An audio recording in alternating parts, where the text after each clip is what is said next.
Crazy. Holy shit. There we go. I just wanted to bring up the live stream so I can actually see it. But yeah, man. Finally beat it. Yeah. Good job on doing that.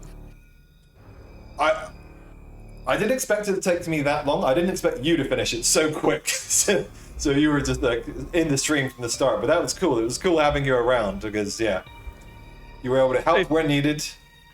Yeah, so obviously I didn't want to spoil anything, and I don't want to tell you how to play the game. I got sucked into, as soon as I started playing Dread, I got sucked in, and apart from that break that I took when I was watching you that day, I literally just carried on playing it, and then I think I got to the final boss that evening, and then finished it the day after. I had so many holy shit moments in this game. It was, I called it. There was two things that I called back in the analysis trailer. One was, there's probably some kind of laboratory research station, which kind of isn't necessarily true, but that's where all the X are hiding.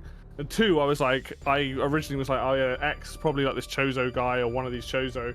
Turns out I was fucking right. The X were the Chozo? What?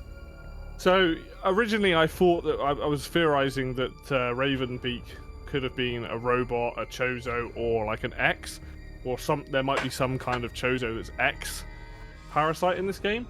And turns out that when you're talking to Quiet Robe, he does say, hey, one of the X came back as a Chozo soldier, and that's basically why half of the Chozo, all the Chozo soldiers in the game are X parasites.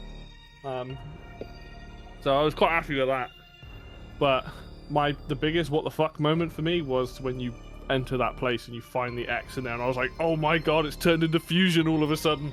Like, all the health drops are gone and you're just grabbing the X. It's like, holy shit. And like, the game massively ramps in difficulty from that point forward, because the X just takes so many more shots to kill. Is Metroid Fusion a game you can play on the Switch right now through the thing? Because if not, it really should be. No, it isn't. You can play it on Wii U, and I've just been watching the sales of Fusion, Zero Mission, and Super on Wii U have just spiked massively. So people are buying those old games, so Nintendo needs to do something about that. Yeah, because I'm like, the sales of Fusion on eBay and old sites must be just shooting through the roof. Like, you gotta think how long it's been since Fusion, and like the way the series is heading, and I'll be honest, going in, apart from my own theories, I really didn't know what to expect. There was, the trailers did a really good job. Well, apart from one thing, they did a really good job of keeping the player very confused as to what was going on in the game, which I liked. Yeah, it was just like trying to get everyone hyped and intrigued about what was happening, and they had good reason to, because there was, I think he was like, if you're a Metroid fan, you need to play this game. And there's no lie in there. Yeah. And this is it. I mean, like, from the very moment that you start the game to right up until the end, and like, people are going on about this game being, I guess some people have been going on about this game being quite short, but the thing about this game, there's no filler. Like, if you play quite, on path, you're going to get a good, it won't record it in time because you're going to die a lot, but you can get a good, like, I don't know, 8 to 10 hours of gameplay, just like raw gameplay. And that's something I can appreciate in this day and age where games are getting bigger. This Metroid game, from the word go to right into the end, it's like, it's just one thing after another. You do get some downtime in like the loading screens, but like the game's just like non-stop. And I really appreciated that, actually. I think that's why I enjoyed it so much, was just because it was giving me enough story without the story getting in the way, and the gameplay was subliminal from start to finish. I'm gonna say, like, it's funny that it was only about 10 hours if you don't include my deaths. Maybe that's one of the reasons they made it so hard, is to pad out the time. Yeah, maybe. I mean, the weird thing is having played through the game twice and beaten it twice, I don't, apart from the final boss and maybe the dude by the fans, that boss is kind of fiddly. Like, most of it, I'm like, once you know how to counter or like just avoid the attacks. It's not that hard, but I get that it's not. This is definitely not the Metroid you should start with. If you're new to Yeah. the series, this is gonna kick your ass. Like, you know, I completely appreciate that. But yeah, I the second time round, I think I had trouble with the Chozo robots because they are arseholes. But like other than that, like it's not too bad. But I'm also someone who's played a lot of Metroid games, so I kind of get it. I mean, I've played all the Metroid games, and like the step up in difficulty was just massive for me. Like I think it was good, like, but I really do feel like this game. If I feel strongly that they should offer a difficulty change, like at any point in the game. Like it needs to be an easy mode, and you need to be able to select that from the menu if the game gets too hard. It's that kind of game. Yeah, and I'm of the opinion that every game should have an easy mode anyway. You know, just on the fact that, you know, this game, it doesn't pull any punches. It was the same with Samus Returns, because in that game, like, until you've got at least 1 or 2 energy tanks, everything does massive damage. Similar to this, you get hit by a regular enemy, you've lost like 30 health, and it's like, Christ. And there aren't that many energy tanks in Dread.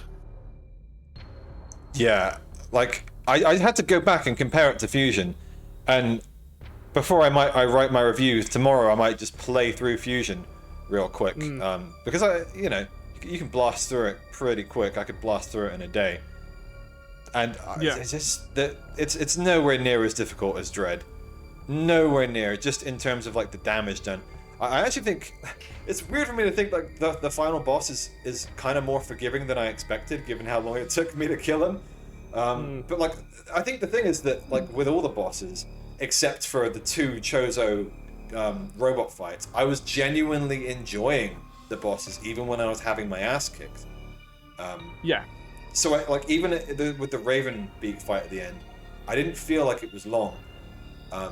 It definitely like improved a little bit once I like realized, okay, the missile storm isn't the optimal choice for all situations, because just holding down R constantly was wreaking havoc on my hand.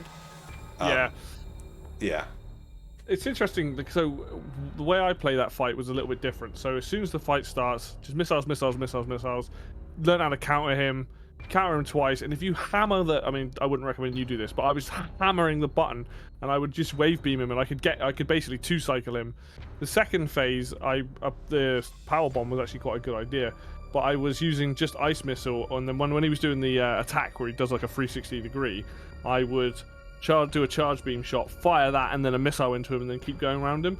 So I had like a slightly different strategy. And then the sun thing, I only found out about while you were doing that fight, that you could even power bomb it. I just got quite good at just space dodging between it. But his laser attack in that final phase, it's like it's like he almost charges it up a bit too long, so it throws your timing off. It's really frustrating. But the way I found to dodge that in the final part was like to kind of wait until he's almost about to do it and then just dash behind him, because he doesn't move it that fast, and if you dash behind him, he's not going to reach you. You just have to get like, so he has to do a full like 180 degree spin. Yeah. But he has to be like not right against the wall. If he's right against the wall, that won't work. Yeah, the thing about that fight, which happened to you a few times, is when he does the 3 claw attacks in a row. Because if you get stuck in the corner, you just lose 2 health tanks. That move is brutal. One thing I think the thing that wasn't as brutal was the amount of hits you can take from him. In a sense, I would have to go back and count, because I'm like, I swear you can take more hits there than in some of the other fights. It's like when I faced the first Chozo robot, I think it was 5 hits or 6 hits, because some of the attacks do different amounts of damage, but basically 5 or 6 hits and you're dead. And that's really unforgiving. Huh? Also, bear in mind, I've got gravity suit at that point, which does reduce the damage, but it's hard to say. Yeah. But it's about like balance, really. It's about like where you are in the game, and like I try to ignore all the upgrades and things because that doesn't really matter. At the end of the day, it's about how many hits can I take in this fight, you know? I mean, the robot Chozo fight, like there's like what 3 of them throughout the game. The first one's not too bad because you can just go around in a circle. It's just the 2, isn't there? Because I remember very distinctly where they were. It's just when you fight the one on itself, and then it's just when you fight 2. No, it's 3 of them. There's one more here. Yeah. So you've got the one I just destroyed him because at that point you've got every upgrade and he goes down like a bitch.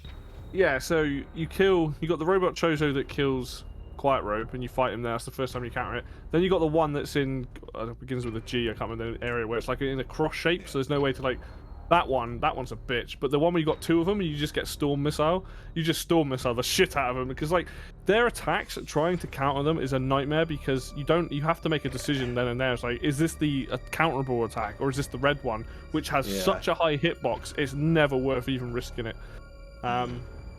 They're definitely some of the most frustrating enemies to fight. But once you got Storm Missile, it kind of trivializes it a bit. I kept forgetting. I didn't even use Storm Missile in a lot of the boss fights. I forgot to use them.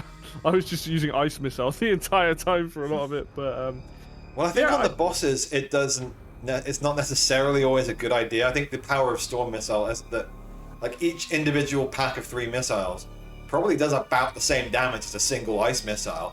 It's just that because you can sort of charge up and then lock on quicker than you can fire the missiles. If you can fire 5 of those bad boys real quick, it's like more damage per second than firing individual Ice Missiles. Because you can take that window, for example, when you're just dodging attacks to charge it up. Yeah, it's interesting. I think that it's one of those risk rewards, isn't it? Sometimes it's worth charging up Storm Missile, but sometimes it's better to just use Ice Missiles because you've got more maneuverability. You're not locked in. Because as soon as you get hit and you've got the full charge, you lose that lock on, which is kind of annoying. So finding that balance between, do I want to use Storm Missile or Seeker Missiles? I'm going to keep calling it. Yeah. I keep alternating between the two. I mean, it is just Seeker Missile. I don't know why they renamed it. It does exactly the same thing. But yeah, I pretty much... It's as I said in the last stream, or in part 6, it's literally because Retro Studios came up with the name Seeker Missile, and Sakamoto, he said effects to the otherwise, but it's pretty obvious he just doesn't really want to acknowledge the Metroid Prime trilogy as like properly canonical, which is kind of sad. But I understand that they're not really part of the main plot. I thought he was involved with those games anyway. Sakamoto? Yeah, I'm pretty sure he was involved, like as like a overlord for them. I could be wrong, but I thought he was involved with them as like sort of overseeing the projects. But I guess my question is, while you're doing that, there is one thing that I'm still unsure of, and I kind of have a couple theories on, is the whole thing with Kraid. Like, I'm like, is Kraid just a species? Like, is that his name or is he a species? Because clearly this isn't the same Kraid that was in Super Metroid. Because, you know, you killed that one. So I'm like... Just quickly back to the point of Sakamoto. I think my involvement with Prime 2 is like my involvement with the first one. I'm advising them as to what kind of flavor they have to adhere to and the kind of storylines possible. Retro Studios comes up with the story, and I say, yes, it's the kind of story that's consistent with previous Metro games. So he's semi-involved. Right, okay. But he has said words to the effect of, like, that it's not like, you know, I'm not saying he hates the games. Like, people have said that, and that's bullshit. It's not like he hates them. But I think it's fair enough if somebody else is making games in the series that you kind of run, and they're not really involved with the main plot, they are side stories. Sure, like I can understand that. I mean, I just see them as prequels at this point. But I'm probably just slandering him. yeah. No, my one confusion with the whole thing is just the Kraid in this game. I'm like, why is he here apart from like nostalgia? Well, people have asked that.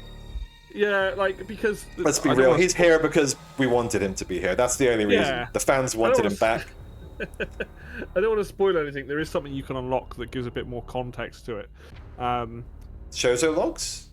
Yeah, if you 100% areas in the game, worth doing because some of those Shoujo's logs give you some more lore, and I was like, oh shit, I don't want to spoil it, but I'd say do it. But it does show you something with Kraid in one of them, and I'm like, okay, because at the end when you kill off Ravenbeak, he turns into like Kraid, and I was like, what? Kraid was an X this entire time?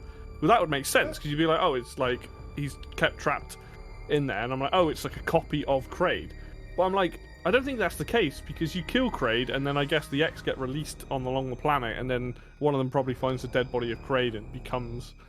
It's very odd. It's the one thing I can't. Yeah, it's the one thing I can't get my head around. Like, yeah. I don't think he was. Oh god, Let me take the sound off this because I'm playing the sound of my own replay on the stream. Let's see. Yeah, you can talk now. It's fine. I'm just looking. Like you're saying, he turns into Kraid. Yeah, Yeah. When he gets infected with the X, look what he turns into. It turns to Kraid, and then Kraid's face opens up, and you see Ravenbeaks. So It's not when you Kraid, blast is him it there? Really? yeah, it is. Look, literally pause it before his head opens. Before you blast it with the beam and stuff, it's like a version of Kraid. I'm watching it now. So I think It's similar to Kraid. I don't know if, like, to me it was just like a big monster. The arms are a lot skinnier. Well, his head is definitely the same as Kraid's. Like, it looks identical to the shape of Kraid's head. But I assume put it in it's the just comments so you think it's right. I'll put the footage over it. In fact, let me switch to this right now. Well, I'll put it up over the replay. I'll put it up on the YouTube video, and you can tell me, do you think this is Kraid or not? I don't know. I felt like it was literally just a moment to have like a giant monster, and that wouldn't really make much sense for it to just turn. Okay, if it's going to turn into Kraid, it would turn into Kraid. Why would it go into Ravenbeak and then turn into a hybrid? That was the one X that was a different color to the rest of them. So my assumption was this has absorbed many different creatures. So you got like a weird hybrid. But I mean, I can even bring up my. I've streamed this as well. I can even bring up my replay now and find like the snippet of it. And, it's purple. Have a look. Yeah, there are no other purple ones in the game apparently. Channel, but who knows? I mean, we certainly saw that a lot of them like switched from form to form, so it's definitely possible. Yeah, because it's got horns. It's got like horns on the side of their head. Kraid and Dread. So now, does he have horns? He does. Okay, I think maybe you're right. I think maybe that is Kraid. Does it have the 3 eyes as well? Yeah. It's literally like the face of that is definitely Kraid. And then it splits over. Yeah. I mean, the rest of it might not be. It might be like a hodgepodge of everything, but... Yeah. Like, I think you're right. Yeah, it is Kraid, actually. Yeah. You're right. Fair enough.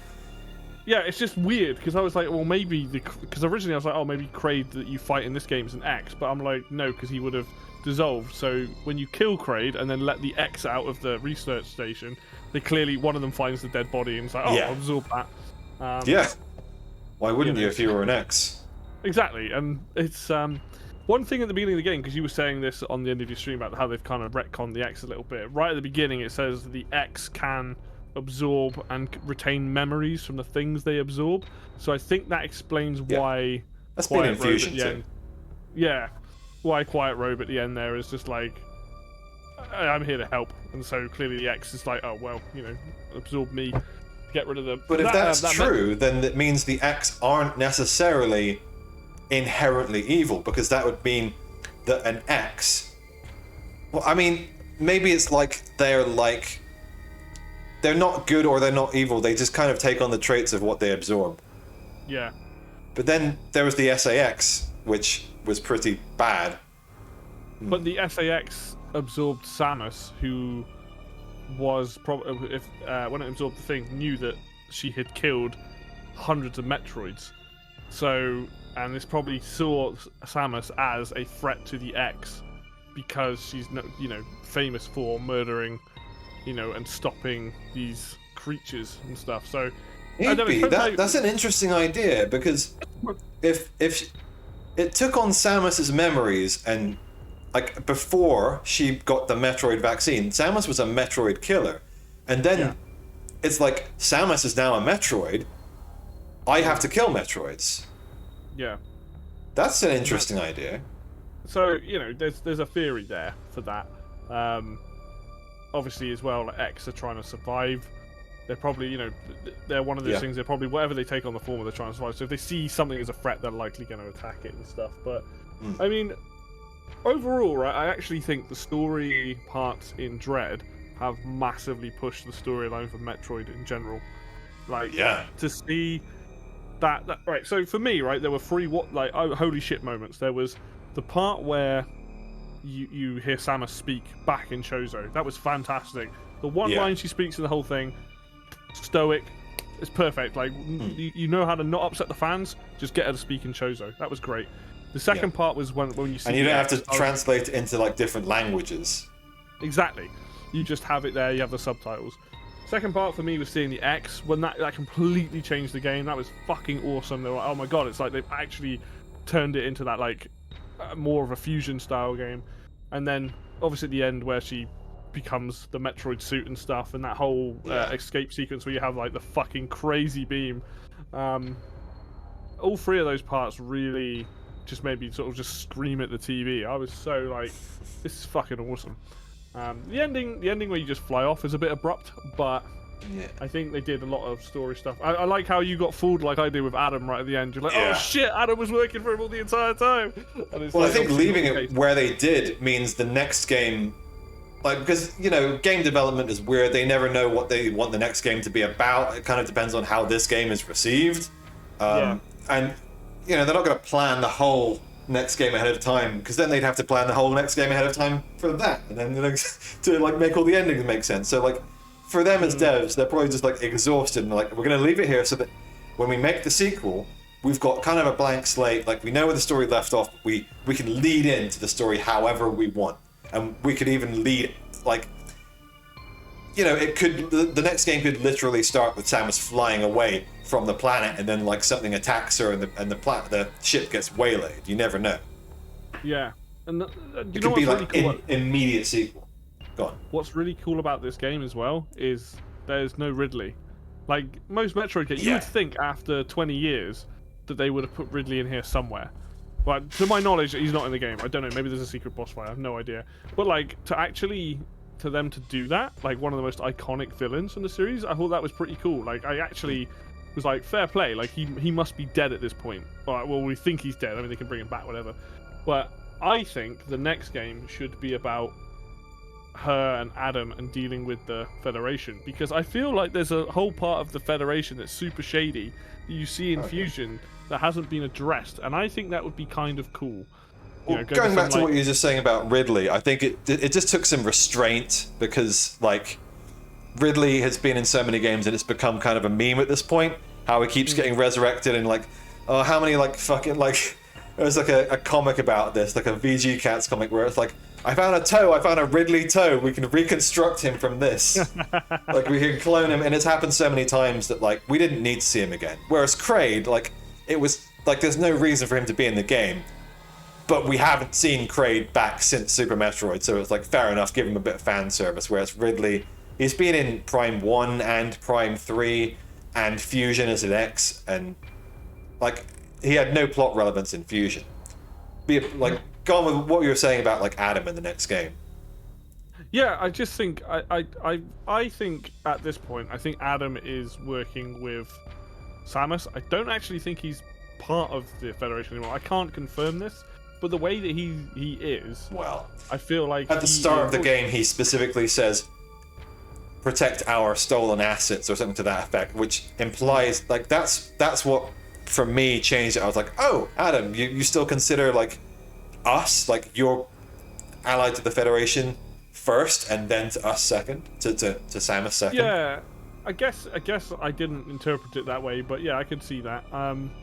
I've just got this feeling that he's going to side with Samus. Like whatever happens in the next game, if it is to do with the Galactic Federation, I think they're going to consider him gone rogue. Essentially, I would be shocked if he did have that kind of change.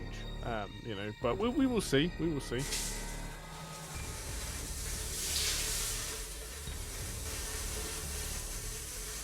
He's gone off to get his water. Yeah. All that talking. Okay. All that talking. Yeah, I'm gonna. I assume we'll be talking for a little while longer, so it's I could just sit here and tough it out, but I need more. So. No, that's fine. That's fine. Yeah, something that I think the only thing in this game that, for me personally, and this doesn't really knock the game, but the only thing that I didn't necessarily like was a lot of the music. I think with Metroid, like, it's a really hard balance between atmosphere and music. Now, I will say the game is fucking chock full of atmosphere. Every area feels creepy. The Emmy areas, especially, are awesome. But when you look at like Super Metroid, the original Metroid 2, Prime games, there's always at least one piece of music that sticks out. Unfortunately, in Dread, it all works, but nothing sticks out. Maybe the final boss fight, because it's really intense, but You know, we don't have a green Brinstar or a red Brinstar or the tunnel or Fendrana Drifts. There's no sort of music in this game. But it didn't detract from my experience because the actual controls, the actual gameplay, in my opinion, this is the best of Metroid's ever played. Like, the way Samus handles the weight of the Morph Ball, the slide, everything like that, I was so invested in the gameplay that it wasn't until after I finished the game where you do hear, like, versions of the old tracks. Like, Clearly, been needing to talk to someone about this. You're jumping from topic to topic. I can't help it. It's just one of those things, man. Where Well, like, I've had. Let's talk about Adam first and the Federation stuff before we talk about gameplay. Right. Yeah. Because I got things I want to say about that. With Adam, that's I guess my one complaint about the ending is that I wanted a bit of a closeout from Adam after the heel turn. I would have liked to see Adam's. Like, I would have liked to see him go, oh, because he's been able to see everything that Samus has been seeing. Yeah. And assumedly, he should be able to talk to Samus really through her, like, helmet. But maybe she just, like, keeps him on mute until she goes to the nav rooms. I don't know. But, like, I would have liked... I definitely... Like, he starts the game, and he's been, like, guiding voice through the game. So I really would have liked to see just one closeout from Adam to reflect what happens in Fusion, where you get that little bit of a monologue at the end where he's like... You know, we're going to be seen as outlaws, basically, but somebody will understand. Somebody must. That's my one little complaint with the story there. I was shocked that he didn't say anything at the end apart from "Don't touch it, you're going to zap the ship" kind of thing, because you know, it. Was that Adam? I would have. I thought that was Quiet Robe. No, that's Adam. That's Adam. So you obviously get the fake out with Adam, where it's actually Ravenbeak. And then when you beat him, you get back to the ship. He's like, "Yeah, don't do that. You'll zap the ship of energy," because it's the same voice. So I thought it was Adam at first, but then it turns around and it's Quiet Robe. Yeah, no. I think that's just Quiet Robe's on the ship, but Adam's the one who says, "Hey, you're right. Don't touch that. You're gonna zap the energy because of your Metroid powers, basically." And I agree. I do think it would have been cool, like, after you're flying off into the distance. He just has, like, just to end on a better note, he's just talking to her and being like, that definitely was not worth the risk, you know, blah, blah, blah. Like, just scolding her. Because the entire game, he's such a pessimist. He's like, you can't fight Ravenbeak. Even at full strength, you've got a 99% chance of, like, getting fucked. Like, all this stuff. It's actually quite funny, like, how he's got no emotion. So he's just like, well, my computer brain tells me you're going to die. So, you know, figure out a way out. In a way, it's like... It is kind of fatherly of him. It's like, don't go and fight Ravenbeak because he'll die. Because as a human, he obviously deeply cared about Samus. Yeah. And I really like, again, with the Emmy, where he's just like... He just has no filter, that's all, as an AI. It's just like, you are absolutely no match for him. He will absolutely destroy you. You are hopelessly weak. And it's like, fucking hell, Adam. But the cool thing is you prove him wrong every time, where Samus is portrayed as such a badass in this game with the animations and stuff, but like when you fight the Emmy and you do counter the Emmy and stuff, you always feel like, oh, I fucking nailed it, you know. And that's what I find funny, where he's like, yeah, don't fight the Emmy, hide from the Emmy will fucking murder you. And you're just like, nah, just counter him and run off. I mean, it depends, because like, you consider all the deaths canonical. Of like the 20 retries where I died against that one Emmy in part 6 or part 7. So, the last one when I was trying to get through the area where it's got like the lattice in the background where he can hear you no matter where you are in the stage. That one was right. That was tough for me. You're about the blue one, yeah? The one right at the end that can see through walls. I don't think it was a blue one, but yeah. Was it purple? I don't know. I think it was purple, but whatever. Yeah. Once they can hear you regardless of where you are in the level. So I don't know if you noticed, but the sphere that goes around the Emmy, the audio sphere, gets bigger with each one, and that purpley blue thing. What happens is that you can, as long as he doesn't see you with the cone, you're all right. But in that area you have to use. Well, I didn't, but you're meant to use the invisibility a lot more. But that wasn't the one I personally had trouble. The ice one is the one that fucked me up so many times because he's just because his cone is so big and he doesn't like chase you. He just sees you and you get frozen. You're like mashing the button to get out of it. But the cone goes as far as the level itself goes. Yeah. That's what I said back then. It's like if he sees, like he just has to see you and you'll get frozen. Yeah. And it can be quite frustrating, especially at that point you don't have the gravity suit and you're like going through the water and you're like, for fuck's sake. But I will say, I think the ME areas are like absolute highlights of the game. I love the way that the MEs are actually quite clever. Like, sometimes you think, oh, they're definitely going to come this direction, and they don't. You know, you had that on stream, actually. I think with the final one. They really, like, actually kind of, like, juke you and trip you up. But sometimes you think you can outsmart them, and then they outsmart you. Yeah, their movement and the way that they react to things is fucking fantastic. I'm not surprised that they wanted to, because they talked about the technology not being there for it before. Yeah. Because I think, I don't know if it's just about like how many lines of code it would have taken to properly represent the AI. Obviously, on modern computers and things, it's not really ever an issue for any game like lines of code. It's more about like graphics and file size. Yeah. No, I mean, how did you feel about the Emmys? Because I enjoyed watching you deal with them, but like I thought they were one of the best areas in the games. Like, not because they were constant, but because you had to keep dipping in and out. Like you were like, I want to get over there, but I have to go for an Emmy zone. You know, I loved that.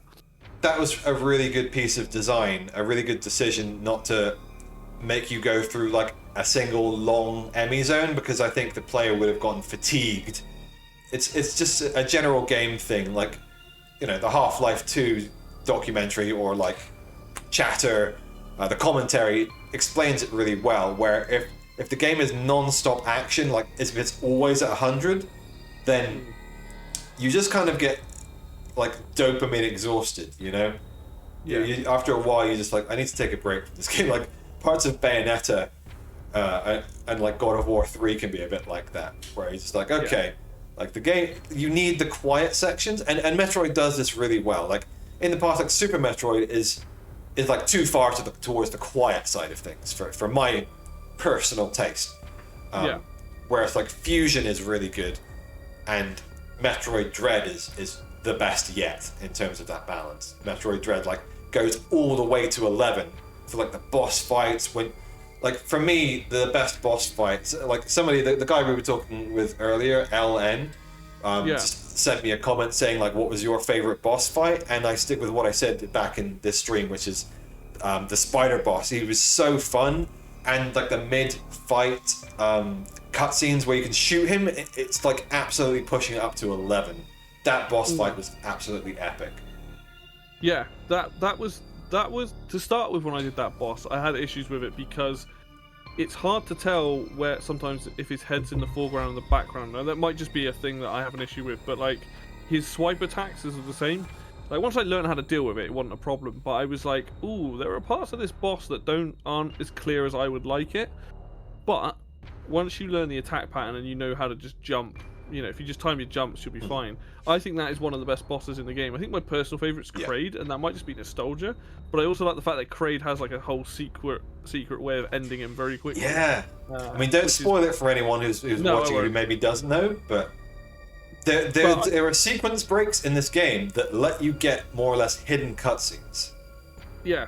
And that's the only one I know about. I mean, maybe there are others, but I will say this: like, I all of the boss fights, like even the Chozo warriors, the Chozo robots, like anytime you were fighting a powerful enemy, I loved it because the game wants you to use everything.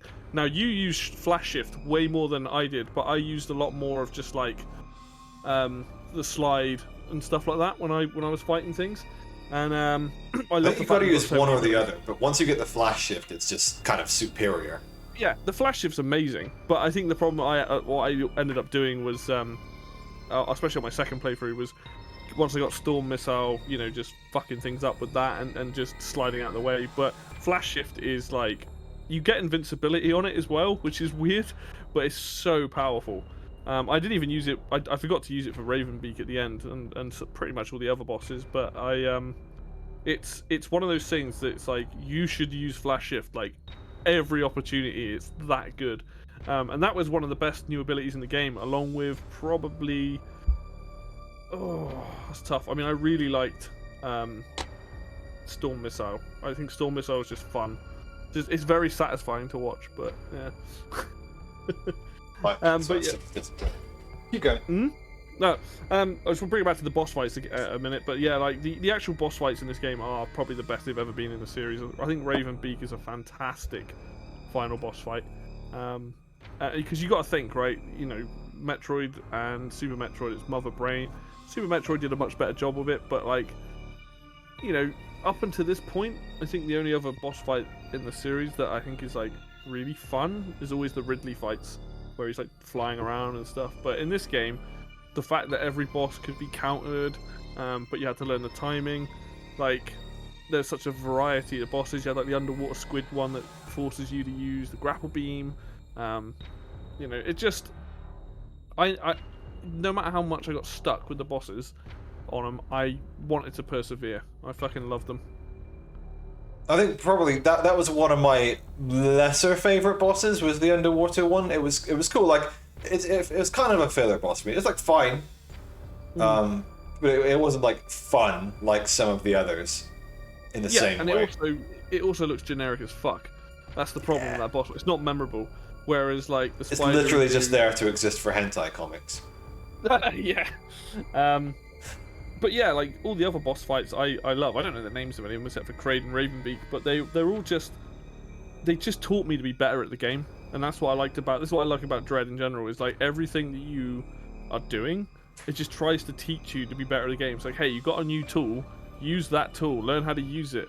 And when you do die, it plops you right back outside the door. The load time between dying and actually getting back in the game wasn't that long. The only really long load times were, you know, teleporting and stuff. I loved it. It was like, as soon as I died, I went straight back into the boss. Like, the actual checkpoints when you're moving through the game story are bang on. Like, so well done.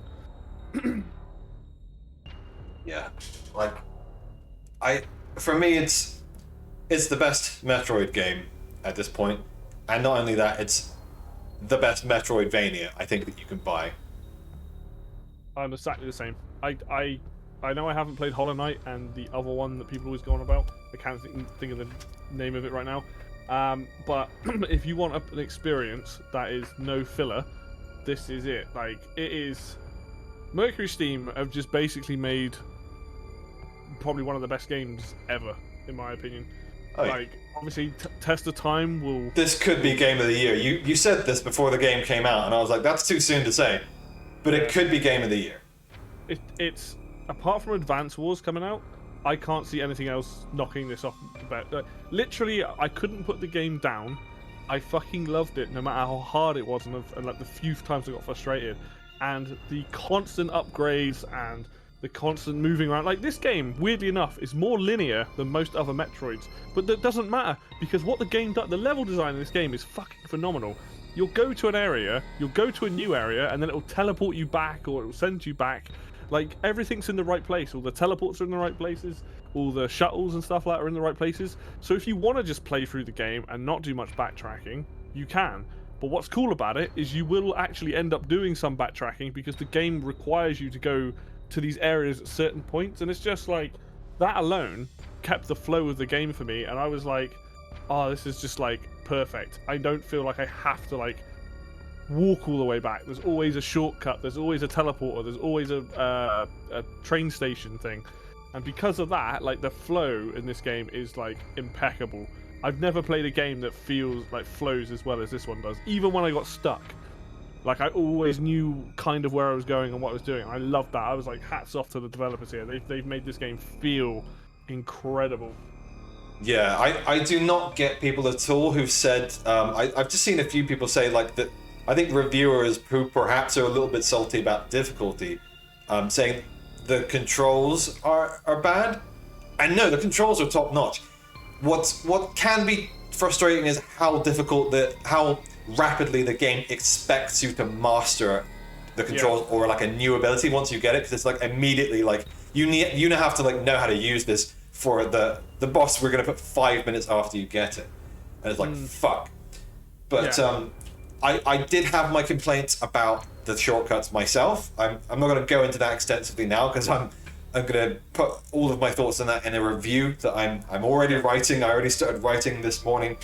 I'm probably going to release that. I don't know. I might take my time with that and release it in like a week, because this has been full on, and I really want to make sure I do it justice. Just give all my thoughts time to properly ferment. But I think what I really wanted to discuss with you and then we kind of have, but just like the plot and the implications for what's going to come next. I hope Mercury's team works on the next one. Yeah, I don't want anyone else working on the next game. Obviously, other than Prime 4, which I hope is really amazing. And an interesting thing is, like, we saw Hyper Mode in Prime 3. That, like, I kind of want to see that be the Metroid mode in the next game, where she's learning to control it, you know? Because there was clearly an element, like, I fucking called it on stream. When she's going into that final area and she loses control. This is before she gets the Metroid suit, or like before Adam explains any of this. But it's like Metroids are predators. They're kind of mindless. They just kill and feed and absorb energy. And now Samus is like getting more. She's turning into that. So that's going to be like, I think, the plot of the next game.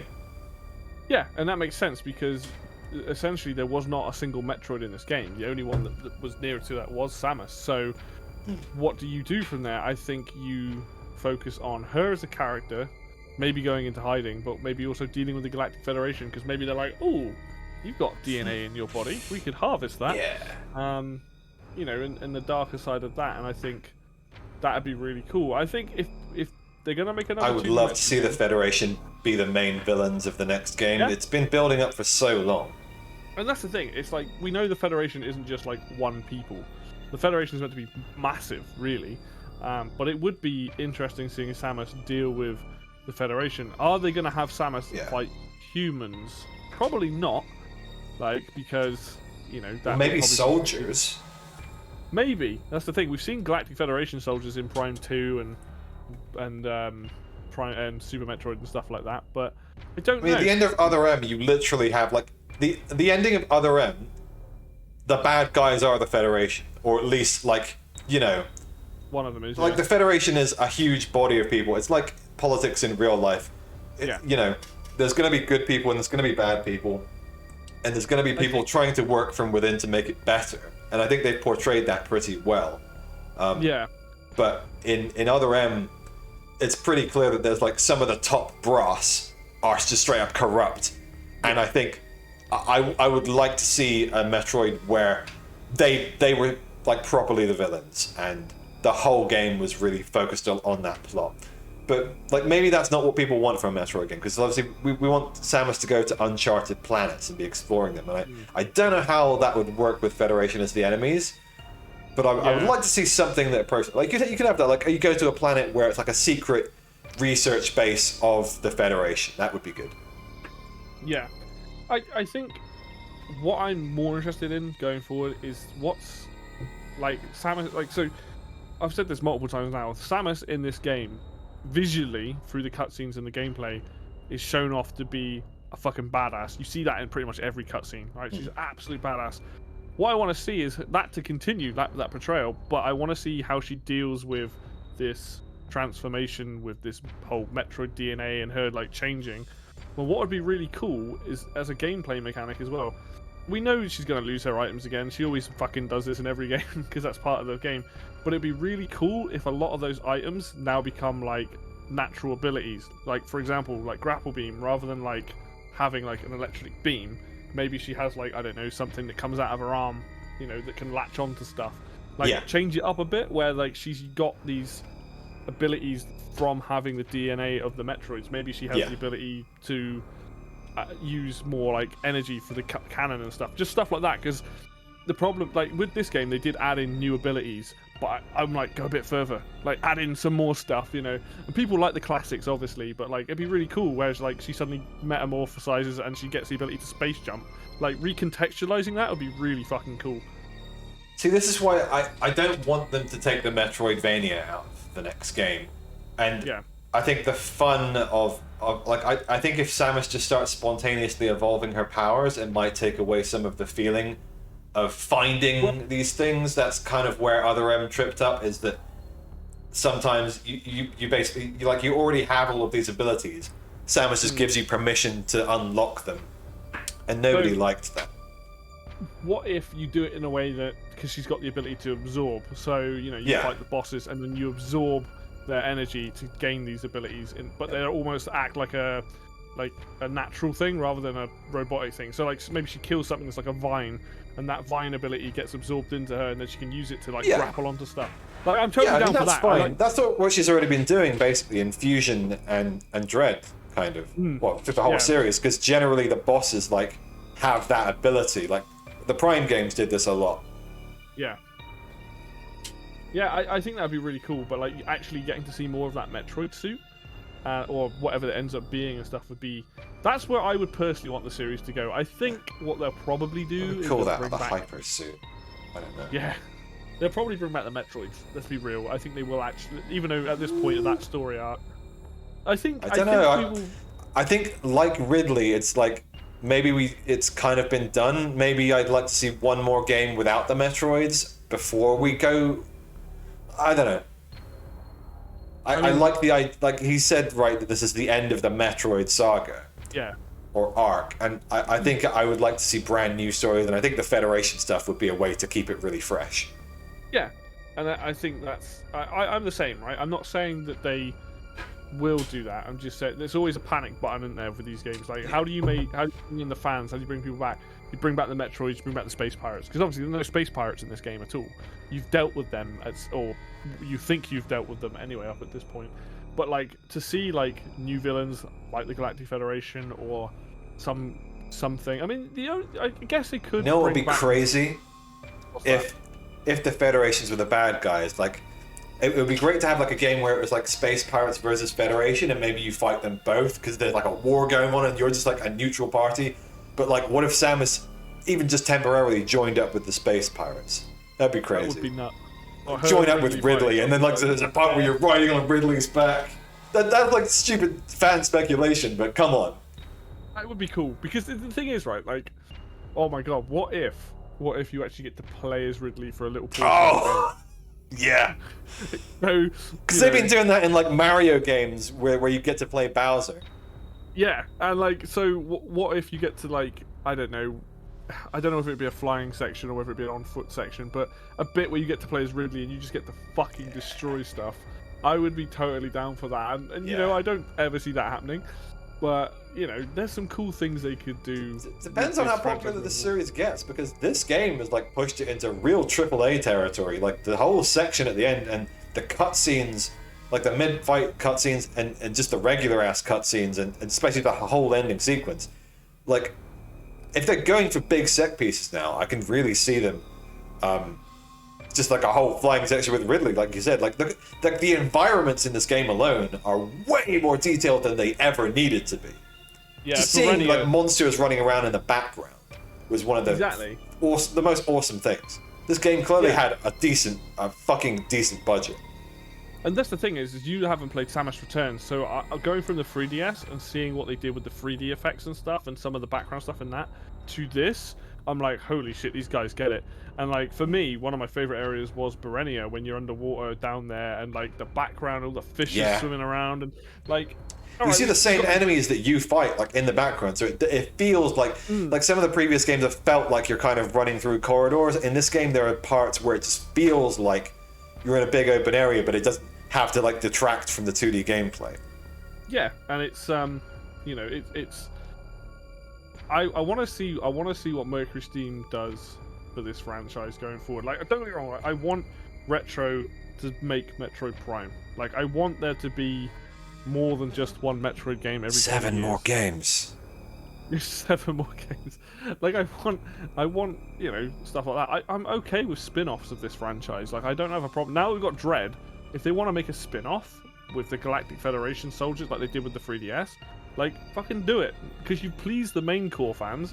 If you think you can bring more fans in with spin-offs and stuff, like, give me a Metroid Prime Pinball too. Like, you know, it's I love that. Why does it have to be Metroid Prime Pinball? What does what do the Prime games have to do with it? Whatever. It's just because that was popular at the time. Yeah, but it's the music, it's everything about it. It's so good. But like, going forward, to me, this is the gold standard of Metroid. Like, I know people love Super, right? And Super is a fantastic game, and Super is basically inspired an entire genre and also a bunch of things like Dark Souls and other games in level design. But the problem Super has is when you play it as a new fan, the controls feel very 1994, and there are issues with, like, in my opinion, with like the wall jumping and the way the map works. Whereas Dread is every modernization you could want, with the map, with the controls, graphics, everything like that. And to me, it just there is no better Metroid game. Like, I feel going forward, they're gonna have a hard time. And this puts pressure on Retro for making Metroid Prime 4 because Dread is that good. Yeah, So, I feel like Retro has been done a bit of a bad hand in terms of, like, they clearly got asked to come back for Prime 4 because the fans were so clamorous, and they started working on it, and it's clearly taking them a long time. They had to, like, restart the project or whatever it was. And now in the meantime, just out of nowhere, Dread's been announced and then released, and it's a fucking banger. Like, poor Retro. So originally Nintendo and Namco, that's the rumor, that they were working on Prime 4. It didn't work, so they gave it back to Retro. Now there is, just to keep their things interesting, there is a very interesting rumor at the moment that a full-on remake of Metroid Prime has been being worked on by Retro for a long time as well, and that's meant to be coming out next year. I don't know, that's just a rumor, but this remake of Prime is meant to be the next thing, and then Prime 4 the year after, or something like that. But it does put a lot of pressure on Retro because, you know, up until before we knew about Dread, we were like, oh my god, Metroid Prime 4 is a franchise that everyone loves. The first-person exploration, the scanning, everything they did for these games. Like, how are they going to modernize it? And now Dread's come out, we're like, well, in my opinion, Dread's the best Metroid game. And I'm not expecting it to be the same. I don't expect Metroid Prime 4 to be a fast-paced game, but it's got to do some fucking good thing. It's got to look good as well. You know, Dread already looks good, so I'm like, but I trust Retro. They made the Prime trilogy. They're very good games, and so I'm not at all worried. I'll wait until I'll judge it when I see some gameplay. Yeah, I mean, I'm certainly happy for more Metroid, even if it's not related to this plot. Yeah. And obviously, like a lot of people, myself included, up until this game, Prime was my top game, Prime 1. And there's just something very chill about those games, and I love the scan bys and reading logs, the little stories, like the environmental storytelling from, like, the pirates and things like that. My only concern is that, like, Retro's burned out on the series, like, and maybe they went away and did, like, Donkey Kong games. And that's clearly what they wanted to do. I haven't played those, but everyone said they're absolute bangers. They are, yeah. I just worry, really, for, like, if they're, like, forcing it by making a Prime 4. And, like, Prime was originally envisioned as a trilogy. And so, like, Prime 4, and, like, in universe, Metroid Prime was, like, a character, or, like, a thing. And that thing, it only properly died in 3. So that saga is over now. Officially, like, Metroid Prime as a thing in universe is dead. And I don't want them to bring back Metroid Prime.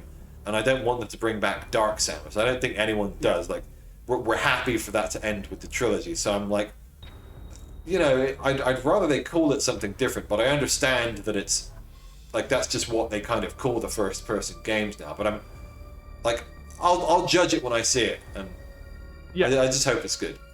No, I'm on the same boat as you, right? We don't need Dark Samus to suddenly materialize. Like, you basically murdered Dark Samus in 2 and 3, you know, and it's like, you know, do something different. And we've had the SAX as well, like, copy of Samus has been done. And it'll be interesting, because obviously this game's been in production, so this game might have some interesting stuff going on that might have similarities to Dread by pure coincidence, you know, just because they've been working on it for years. I imagine they've been talking to Nintendo, so they have some idea. But, you know, for me, like you, I just want to see Metroid have the love that it deserves, because this is a franchise that there aren't, apart from, I would say, maybe the first game and maybe the second game, every other game in this franchise is good. Like, there's not one that's, like, trash. And for this to be Nintendo's more mature series, most interesting series in a lot of ways, because it tackles a sci-fi theme, which most of the games don't, I want to see this up there and people start regarding this franchise with respect. And I'm really hoping that Dread Wow. is going to pull Who's that in. who's disrespecting Metroid? Well, it's you got to think. Fight- People think Nintendo. They think Nintendo. They think Mario. They think Zelda. They think Pokemon. You know, they think Kirby over Metroid. I mean, let's be real. If you look at sales and stuff, Metroid. No, no. Obviously, we're fans of these games, so we know about it. But like to a casual person, Metroid's going to look very different from the rest of Nintendo stuff. And I want to see this franchise. I want to see this game. I would love if this game made 10 million. I don't think it will, but this game could easily make like 5 million in a couple years. 5 million sales for a Metroid game is unheard of. Like, to me, that's a success. So it's like, let's hope that they can keep pushing out really good quality Metroids that just keep bringing people back in. That's my biggest concern, and why I've been a bit hard on the difficulty for this game and not having any kind of easy mode, is because this game was so hyped up. And none of the marketing said this is going to be like Dark Souls. None of the marketing said this is like a really hard game. We just got like, oh, look at new plot, new story. This is just going to be an awesome game, and everyone come play it. And like a lot of people bought it, and a lot of people are having their asses absolutely fucking kicked. And like, I've played all the Metroid games. I don't consider myself like a casual dabbler in the Metroid series. It's my second favorite series next to Zelda. But like, it took me probably over an hour to kill the final boss there. And I'm worried that players who didn't have a good time in this game aren't going to come back for the sequel. And I expect it, at minimum, they're going to make the next game more easy. But yeah, I really think they need to patch in an easy mode. I expect them to. I think it's like a 60% chance they're going to patch in an easy mode. I mean, here's something really interesting, right, as well. A lot of casual gamers will look at reviews, and the lowest score for this game that I can find is an 8. Every other review is a 9, a 10. On Metacritic, it's 89 or 88 right now, which I was surprised at. Because there are some low scores. There's like a 70. And this is the thing, right? You're going to see... I mean, the marketing campaign for this game is nuts. Like, it's crazy how hard Nintendo are pushing it. So yeah, like, you're right. A lot of people that may have never played the games before are going to see this and think, oh wow, that looks fun. And realistically, the first Metroid game I would recommend to anybody, if it was easy access, would be Zero Mission, because it's significantly easier than any other Metroid. And then play the... And it's the first one chronologically in the series. Exactly. And it's... The fact that people won't be able to do that, well, they can to a degree, but like you can't on Switch, which is definitely a problem. And also, same with Fusion. Fusion leads right into this. And the fact that it's not that easy to access, I know the game kind of sets up, quite easy at the beginning, but to a casual audience, the difficulty is definitely going to be a problem. But someone here, I don't know when they asked that. I haven't been watching the chat. I got Dawn up saying I just wanted to ask you a few questions. So if you're still hanging around and you're waiting to ask, go ahead and I will answer. But go on with what you're saying, Levi. Yeah, no, I just think, I think that this game's going to have really good sales. Whether people keep it is another thing as well. There's a lot of people might just be like, nah. Yeah, like when I played the first Dark Souls, I bounced off it, went away for like a year, and then came back. At least a year. I think it may have been a couple years.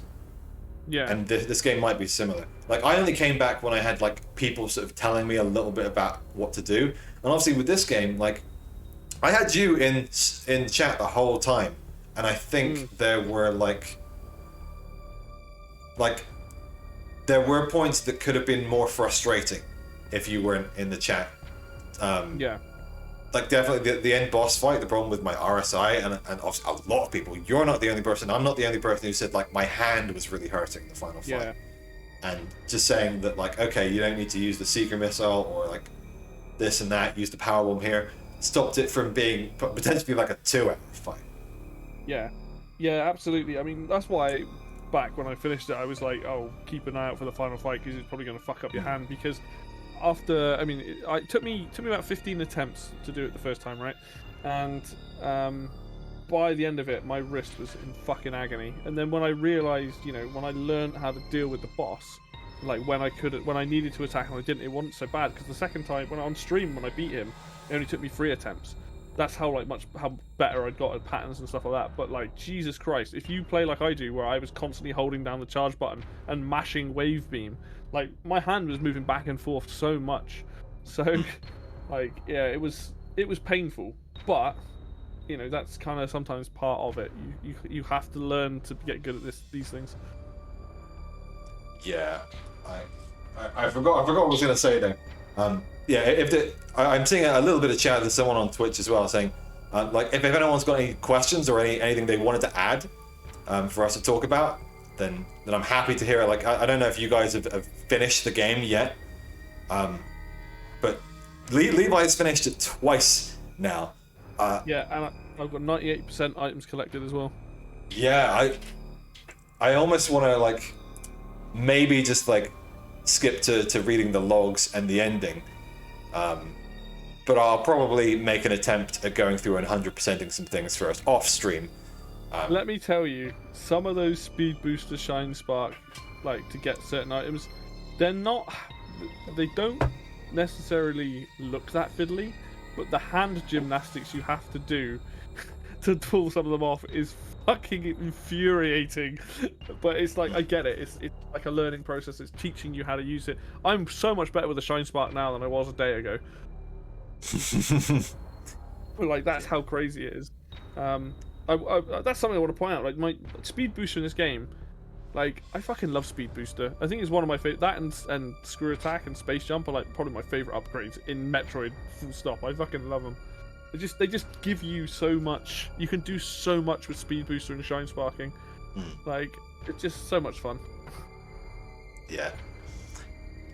I mean, I'm pretty much done here with my opinions, with the splurging that I needed to do. Unless you have anything you want to add. There's one thing I want to bring up, and I think this is such a minor thing, but the quality of life on this is so important, and that is the map. The map in this game is fucking phenomenal. It's probably the best map I've ever used in a Metroidvania, simply because, like you said on stream, you can come across a door or an item, and it will question mark it. And as soon as you get the right thing, it will tell you exactly what it is. And one of my favorite things is the speed booster blocks. It will say, these are speed booster blocks, and once you've destroyed them, you don't have to destroy them again. They're gone for good, and it tells you that on the map. Same with some items. of them. There's specific ones that speed booster are blocked, and then there's just speed booster, regular cubes that respawn the same way all the other things do. Because there's sometimes things that have like a timing aspect to them. I've never had a speed booster block come back, but screw attack, bomb blocks, the ones you shoot definitely do. Speed booster ones should stay destroyed. All the ones that I've come across have stayed destroyed. But just overall, the map in this game is fucking incredible. I don't ever want to play a game that doesn't give me as much information. And if you're colorblind, it will tell you that in writing the color of the teleporters on screen. It's fucking awesome. And obviously you mentioned markers and stuff. Being able to put down 6 markers in each area is obviously useful. But yeah, literally the map is one of the... It's got so much quality of life that it really, really helped me. When I needed it, like it was like I was like, I don't want to ever play a game without the function that this map has, and yeah, I think it's worth just noting that, like, it's a small thing, but it has such an impact on like what you're doing and trying to find your way around and stuff. It's awesome. Yeah, I have a lot to say about the game as a whole. Like I've got most of my raw thoughts out here. I think in the next few days, I'm gonna... First of all, I want to post, obviously, the stream, the raw stream, after like I cut out maybe a bit of the backtracking and maybe some of the attempts. But I'll probably put most of it up pretty raw, because what I do is I just put the marks in there and then people can skip through. And I think people appreciate that. I literally just had a comment saying I appreciate that, because I just wanted to like see how you handled the bosses.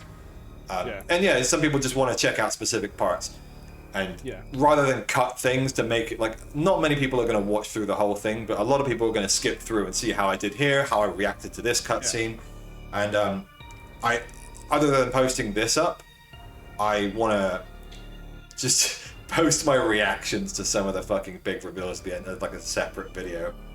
And, and only then I will work on my review which is going to be a properly edited thing with raw footage, no face of mine, although maybe a few joke bits where I put in some deaths. Maybe I might just do a separate video, a supercut of all my fucking deaths. Emmy deaths, that's it. It's interesting watching you play it because you played through it obviously your first time. When I streamed it, it was my second time playing through it. So, like, I managed to do it in 3 sittings, essentially. That's, like, you know, it. But we obviously play the game differently. You like to backtrack when you fancy it. I'm kind of like, oh, I've got an idea of what I'm doing. I'll just keep going and stuff. But it's, I've really enjoyed watching other people play this game. Like, straight up watching you, Maximilian, like, other people like that. I'm like, this is great watching people play it because it's just them having this pure Metroid experience that is come around once every 20 years now, you know. It's very special. This, like, I'm so happy that I was here for this, and like, see, I don't have the money to necessarily buy a lot of games when they come out, but I put the money aside for this, like, 2 months in advance. I said I'm gonna stream this, I'm gonna play it when it comes out because I've been waiting 20 years for this game.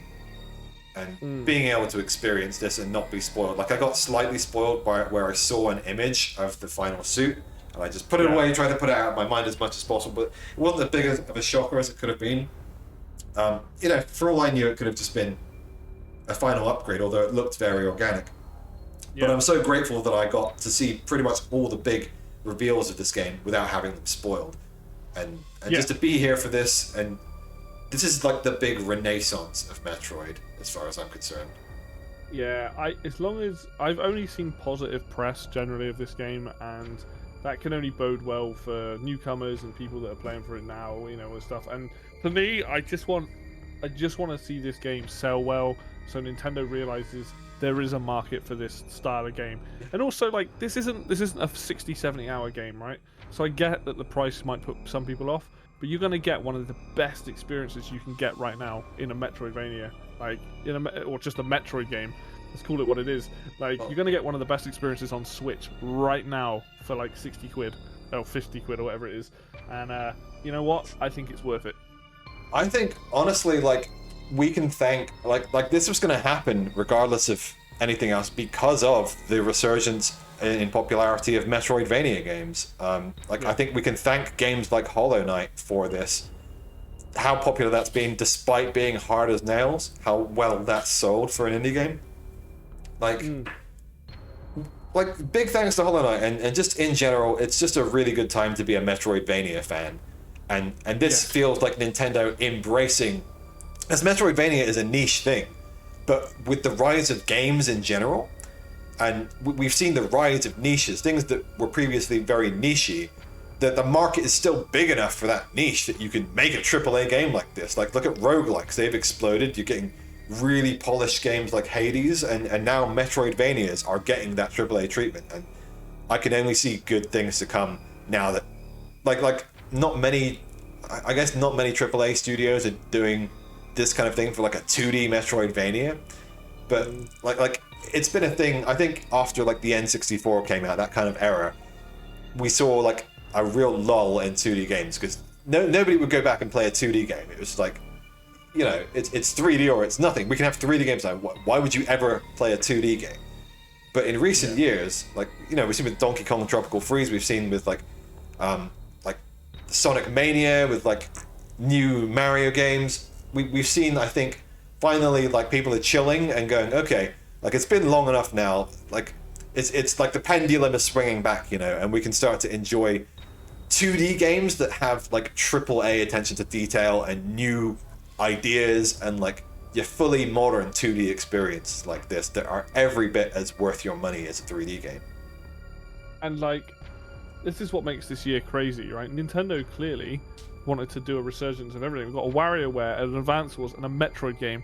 Like, what fucking year is this? Like, you know, and to see WarioWare and Metroid be as good as they are, you know, I'm like, they've clearly like listened to the fans, realizing that, like, don't get me wrong, we want the big Marios, we want the big Zeldas, but we want the other stuff as well. Don't sit on the games that you just make shitloads of money out of.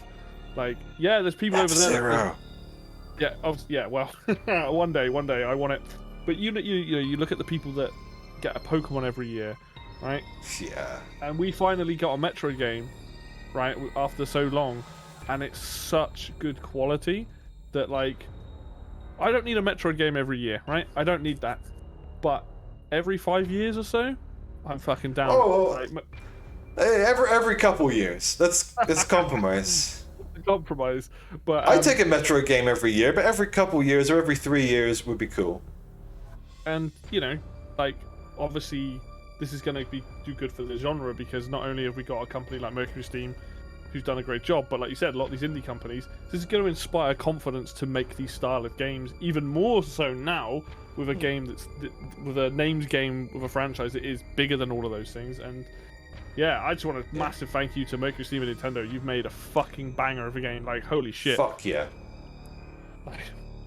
Like yeah, Mercury Steam, I found out kind of partway through playing this game that they also made Lords of Shadow, and I was like, holy shit, like, that's an amazing game. That's like the one Castlevania that I've put a lot of time into. I still need to go back and complete it. I've made like 2 attempts, got most of the way through, and then gotten distracted.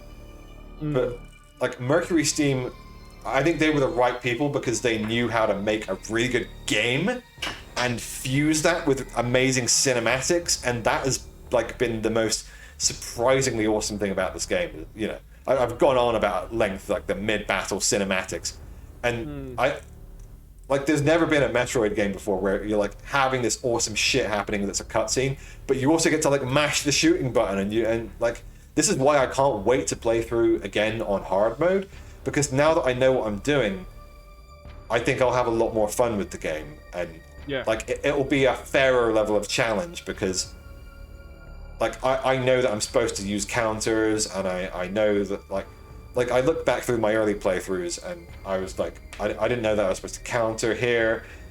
There's some bits that are a bit unclear. I don't want to go on about too at length, but yeah, it's amazing. Excuse me. It's amazing how much when you play it a second time, how much better you'll just play from the get-go, because you're just the timing's there, and like I've learned certain enemies can be countered at certain points that I didn't know about but to start with, and now I'm like they're fucking pushovers. So like I'm curious to see how you get on, on a second playthrough, but regardless of hard mode or not. Like I think you'll just nail it like I did. I did so much better the second time because I was like, well, I understand. I still got fucked by the enemy, but I understand what I'm doing. Yeah, I like when you were like, oh, I kind of want to try speedrunning this game. I was a bit like, oh. But then I'm like, I get that sentiment because, like, not even as a professional, just for fun, I want to try speedrunning this game because it's just really fun to play, and I want to play through it multiple times, which is why I'm like, I think I'm going to get my money's worth out of this game. Like, there are games like Zero Mission that I would rent, but Dread, I'm going to get so much enjoyment out of this game.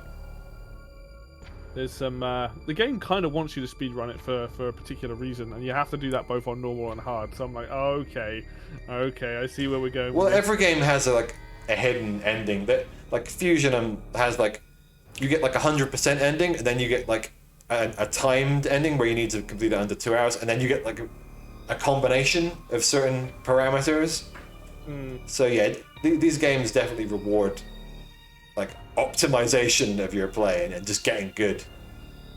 Yeah, and that's it. Like, so for me, I've got 98% items collected, so I'll probably finish that tomorrow, and then I'll probably start a hard run either tomorrow or the day after. Like, so I like you, I plan on getting my money's worth of this game. I can't put the fucking thing down. I love it so much. Yeah. All right, well, I think that's a good discussion. Yeah, I agree. Yeah, thank you for joining me like through the whole stream. It's been great to have you to chat with and comment with. I think it's made the stream better to watch, honestly. It was a lot of fun. It was a lot of fun, and it was, I was trying to be helpful at sometimes. I was trying to be a pain in the ass at other times, and yeah, overall it worked out pretty well. Yeah, definitely. Like streaming Metroid Dread as the first game I've ever streamed all the way through was like kind of a fucking bad idea. It's like really jumping in the deep end. Yeah.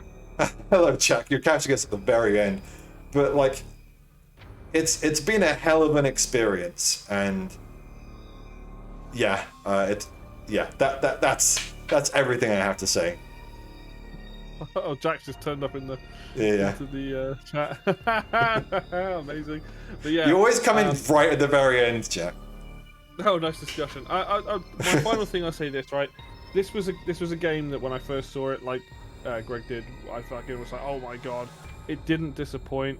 I fucking loved every second of playing it. I think this game is amazing, and yeah, I look forward to seeing what comes in the future. Yeah. So for me, it's goodbye. Any closing words, Levi? If you want to see another playthrough, you can check out at the engineering bay. You can watch me over there. It's in 3 parts. Each is 2 hours. And you can just see it. It's my second run for the game, so it's my better run in quotations. Yeah. So yeah, His is like a clean run through the game without all the backtracking and not knowing where the fuck it's going. It's start to finish clean. Yeah, there is a couple of times where I turn myself around a little bit, but other than that, it's meant to be, hey, I've played this game, I know what I'm doing, kind of. Yeah. And if you want to see me just fuck up and bumble my way through the game and die 12 plus times against certain bosses, you could check out mine. Yeah, just watch the ME clips. Yeah. Bits are amazing. Yeah, so thank you everyone who's been watching the stream and everyone who's been watching these YouTube videos.